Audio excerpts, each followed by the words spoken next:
नमस्कार, आप देख रहे हैं कैपिटल टीवी और मैं हूं आपके साथ वक्ता। इस वक्त की सबसे बड़ी खबर मुंबई क्रूज केस से जुड़ी हुई सामने आ रही है। एक बार फिर से आर्यन खान को बड़ा झटका लग गया है। आज उनकी सुनवाई हुई सेशन कोर्ट में, लेकिन ये सुनवाई फिर से कल तक के लिए टल चुकी है। अब कल 12 बजे इस पर सुनवाई होगी, लेकिन ऐसा क्या क्या हुआ जो ये सुनवाई टल गई, इसी पर बातचीत के लिए हमारे साथ मौजूद हैं कैपिटल टीवी के editor in chief doctor Manish Kumar ji और तृप्ति मैम।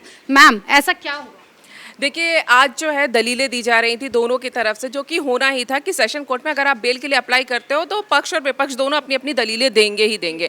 लेकिन सुनवाई इतनी लंबी खिंच जाएगी, ये शाहरुख खान के वकीलों को भी अंदाज़ा नहीं होगा। और दूसरी बात जो है, एनसीबी सोच कर गई थी। आपको पता कि पूरी सुनवाई के बीच में एक बार तो एनसीबी के वकील ने बीच में ही बोल दिया था कि हम इसको कल कंटिन्यू करते, लेकिन शाहरुख खान के वकील जो थे अमित देसाई, उन्होंने कहा नहीं नहीं, हम 8 बजे तक बैठ जाएंगे, लेकिन सुनवाई आप आज ही पूरी कर लीजिए। तो इससे एक तो ये साबित होता है कि कितना दबाव था शाहरुख खान का उनके ऊपर कि आज ही मुझे बेटा अपना बाहर चाहिए। लेकिन हुआ क्या, क्योंकि उन्होंने जो दलीलें दी, उन्होंने तो एक लाइन में बोल दिया कि जब उसके पास कुछ मिला नहीं तो इसका मतलब कि उसको बेल मिल सकती है, अगर कंज्यूम भी किया है तो बेलेबल ऑफेंस आप छोड़ दीजिए।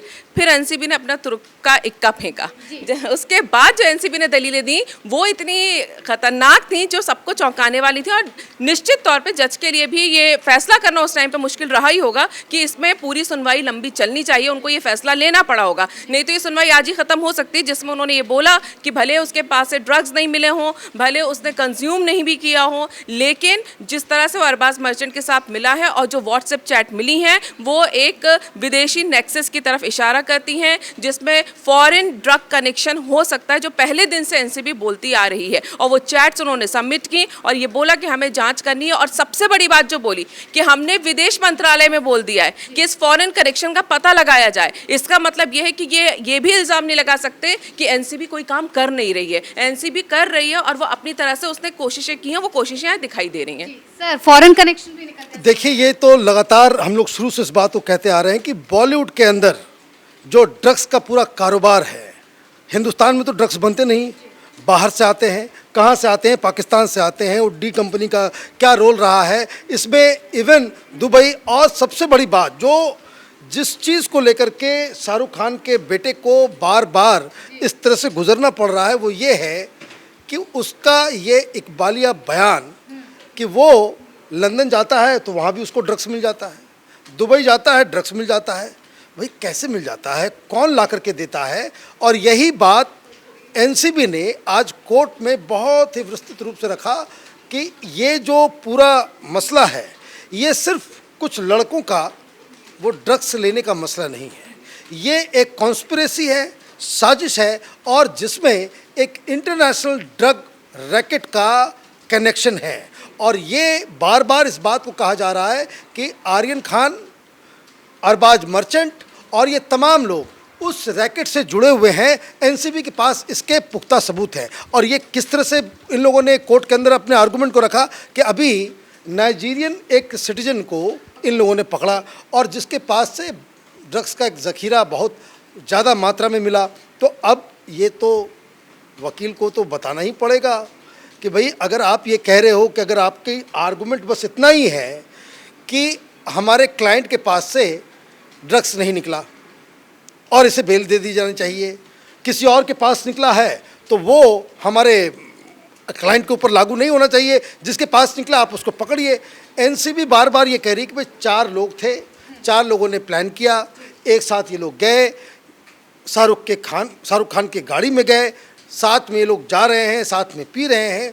इसलिए अरबाज और आर्यन को अलग करके नहीं देखा जा सकता है। वैसे दीप्ति जी बता रही थी आप कि किस तरीके से कि इस तरह के केसेस में आम तौर पे बेल आसानी से मिल जाते हैं, है कि नहीं? बिल्कुल मिल जाते हैं, क्योंकि इस तरह का मामला जो कि लगातार लोग बोल रहे हैं कि जब उसके पास से ड्रग्स नहीं मिली, जो आज दलील भी दी गई थी आर्यन खान के वकील की तरफ से कि जब उसके पास ड्रग्स मिली ही नहीं और आपने कुछ रिकवरी नहीं किया है तो फिर ये उसको बेल मिल जानी चाहिए। उन्होंने तो ये तक बोल दिया कि वो इतने दिन से जेल में है और उन्होंने सबक सीख लिया है और ये बेलेबल ऑफेंस है, इसलिए अब तो हिरासत से इनको छोड़ देना चाहिए और ये बाहर निकल जाएँ। लेकिन एनसीबी ने क्या कहा कि अगर ये बाहर निकल गए तो ये इतने इन्फ्लुएंसर हैं कि ये इन्फ्लुएंस कर सकते हैं, इनकी ताकत है। दूसरा, वो देश छोड़कर जा सकता है। और जो बात अभी मनीष जी ने बोली कि आर्यन का जो कबूलनामा था, जो उसने स्टेटमेंट दिया था एनसीबी में, जो उसने बताया कि वो दुबई में भी ड्रग्स ले चुका है, वो लंदन में भी ले चुका है, तो दुबई में तो बहुत ही सख्त कानून है।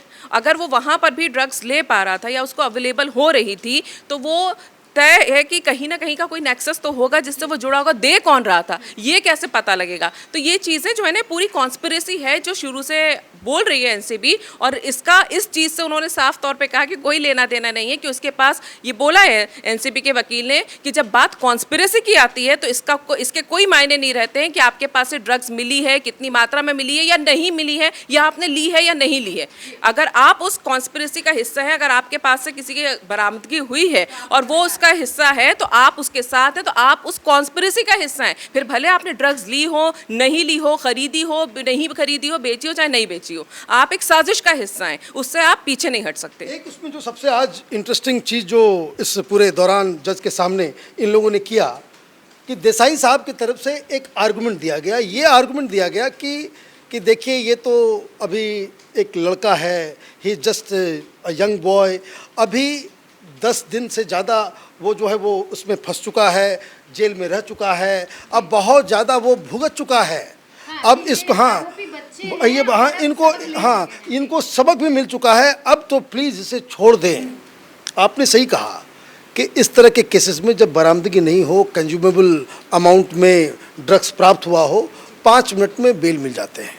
लेकिन एनसीबी ने जिस तरीके से इससे केस बनाया है, ये अपने आप में इस ओर अंकित कर रहा है। मैं बता दूं, ये सारे केसेस वो सुशांत सिंह राजपूत की मौत के बाद जिस हिसाब से तमाम बॉलीवुड के स्टार्स को जो पकड़ा गया था, अब ये लोग जो नपे हैं, ये कहीं न कहीं कनेक्टेड हैं।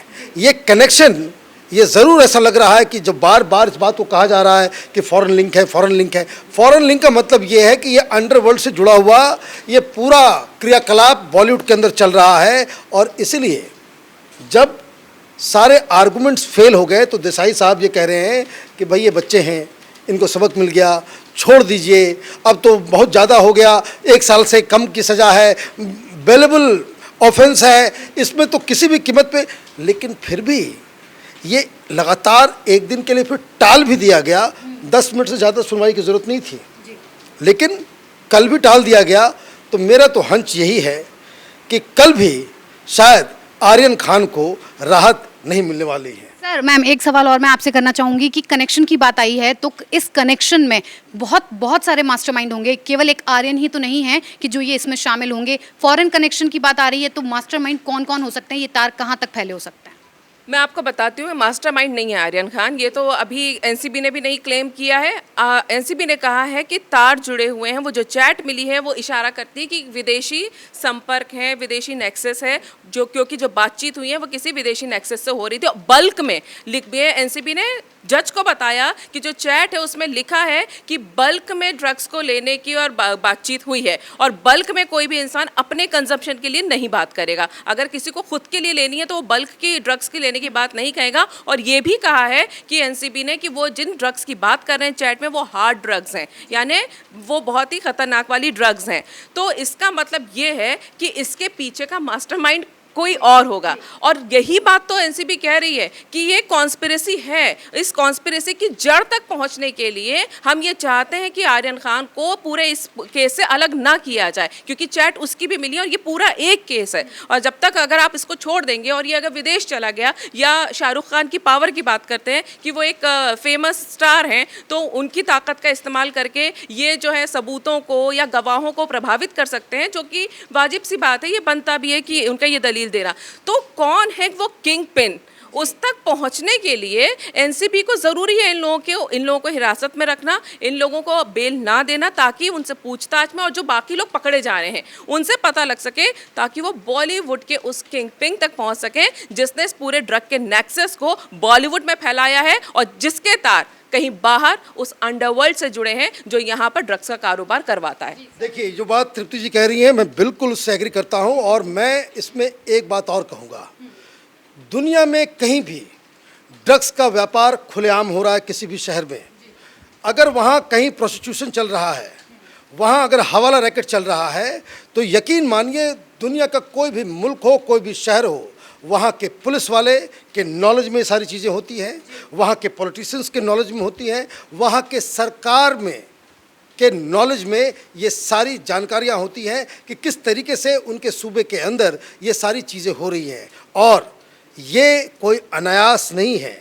ये कोई कोइंसिडेंस नहीं है कि एनसीपी जिसके दाग जो हैं कई सारे कालिक से पुते हुए हैं पूरे दामन, उसका लीडर एक सरकार का मंत्री वो बार बार आर्यन खान को बचाने, शाहरुख खान को के डिफेंस में प्रेस कॉन्फ्रेंस कर रहा है। और आज तो हद हो गई कि महाराष्ट्र के एक्स सीएम एनसीपी के सुप्रीमो शरद पवार ने भी प्रेस कॉन्फ्रेंस करके इस केस के ऊपर राजनीति करने की कोशिश की।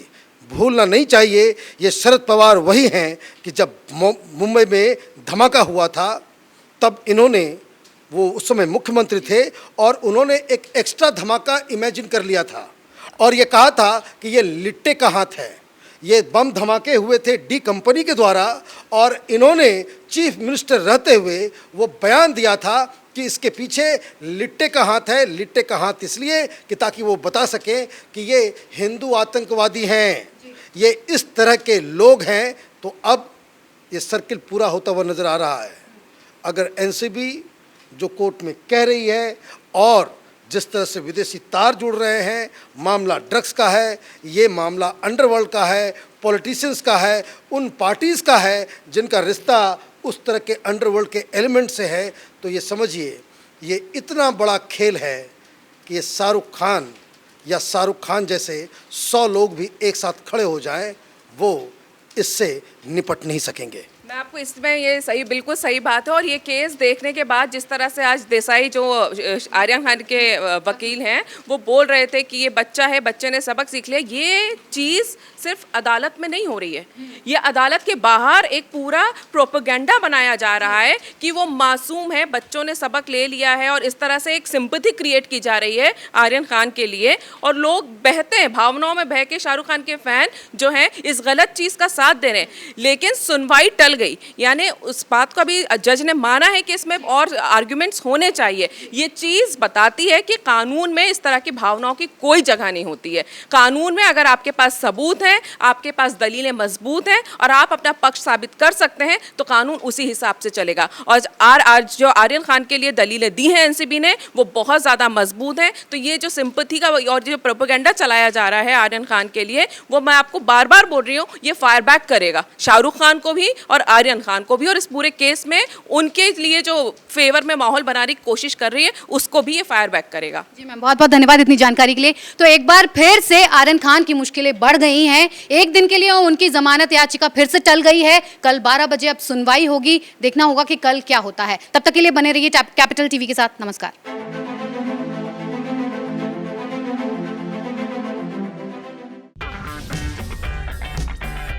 अगर आपको हमारा वीडियो पसंद आया हो तो इसे लाइक करें, हमारे चैनल को सब्सक्राइब करें और हाँ, बेल आइकन दबाना ना भूलें ताकि आप तक हमारे वीडियो की नोटिफिकेशन पहुंचती रहे। आप अपना सुझाव हमें कमेंट बॉक्स में दे सकते हैं। हमारे साथ जुड़ने के लिए शुक्रिया।